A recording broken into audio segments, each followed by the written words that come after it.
Pastor Ed here once again with Daily Devotions, this time for Thursday, January the 19th, 2023. Yesterday we talked about the fact that we can all be tempted. We all will be tempted. Today just want to touch on the idea that we can become trapped by temptation. Well-known author once told the story of an observation he had with seagulls. He says, several years ago, our family visited Niagara Falls. It was spring and the ice was rushing down the river. And as I viewed the large blocks of ice flowing towards the falls, he wrote, I could see that there were dead fish embedded in the ice. Gulls by the score were riding down the river, feeding on the fish. As they came to the brink of the falls, though, their wings would go out, they would escape from the falls. I watched one gull though, which seemed to delay and wondered when it would leave. It was engrossed in the fish, and when it finally came to the brink of the falls, out went its powerful wings. The bird flapped and even lifted the ice out of the water, and I thought it would escape, but it had delayed too long, so that its claws had frozen into the ice. The weight of the ice was too great, and the gull plunged into the abyss.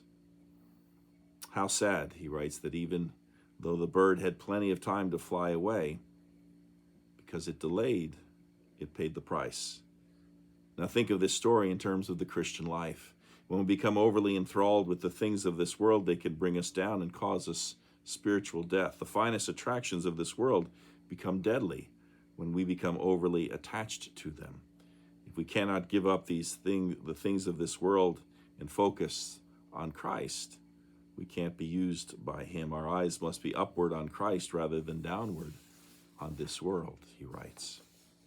Similarly, in 1980, there's a story about a gentleman on Mount St. Helens in the state of Washington. Of course, in 1980, that's when Mount St. Helens erupted, spewing lava out for miles around. But there was an 83-year-old man by the name of Harry Truman, not to be confused with the former president, who was the owner of the Mount St. Helens Lodge. He'd been a resident there for nearly 50 years. He became nationally famous for his refusal to leave the lodge in the days leading up, despite all the orders for residents and visitors to clear the danger area before the eruption. But the blast, when it came, covered his lodge with 180 feet of debris and 90 feet of water.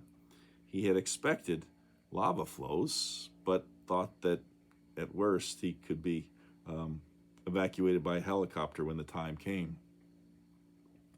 What happened, of course, was something entirely different. It came quicker and more powerfully than he ever expected, and it cost him his life. There's also the story of the Red Baron. When I was a kid, there was a song about Snoopy from Peanuts fame, Snoopy and the Bloody Red Baron of Germany. The Red Baron, Manfred von Richthofen, was a famous German World War I fighter pilot. He was known as the Red Baron because he flew a very distinctive red Fokker aircraft. In fact, he shot down more combat planes than anyone else on either side in that war. His known kill tally was approximately 80. But on the 21st of April, 1918, he began chasing a Canadian plane that was trying to escape the battle near the River Somme. And as the Red Baron pursued his prey, he strayed behind enemy lines. He dived too low into the enemy lines. And he also missed that there was a Canadian pilot, Arthur Roy Brown, coming up on his tail to help his comrade. We'll never know whether it was a shot from the ground or a shot that from Brown, the other pilot, that killed Richthofen. But what we do know is that the Red Baron came to his end because he made the mistake of pursuing that Allied plane too long, too far, too low into enemy territory, as one report so succinctly put it. Many Christians have been shot down as well because they have followed temptation for too long, too far, and too low into enemy territory. And as with Richthofen, they are then caught unawares and have to deal with the consequences. Many, many years ago, I guess I'm of an age where I could say that, I had a parishioner who worked in a bank, and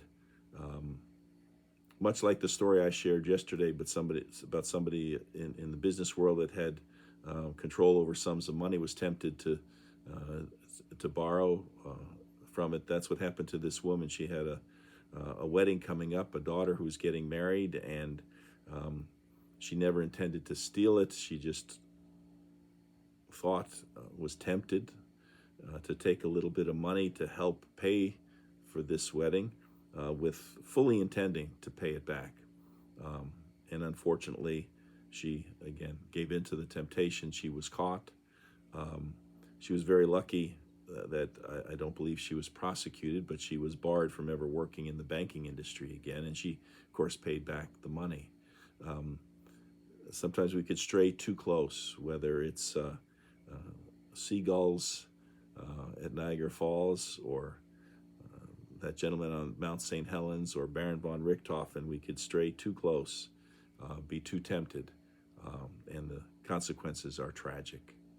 Kind of a important but difficult reminder for all of us. Well, we'll continue our conversation tomorrow. Until then, take care. Bye.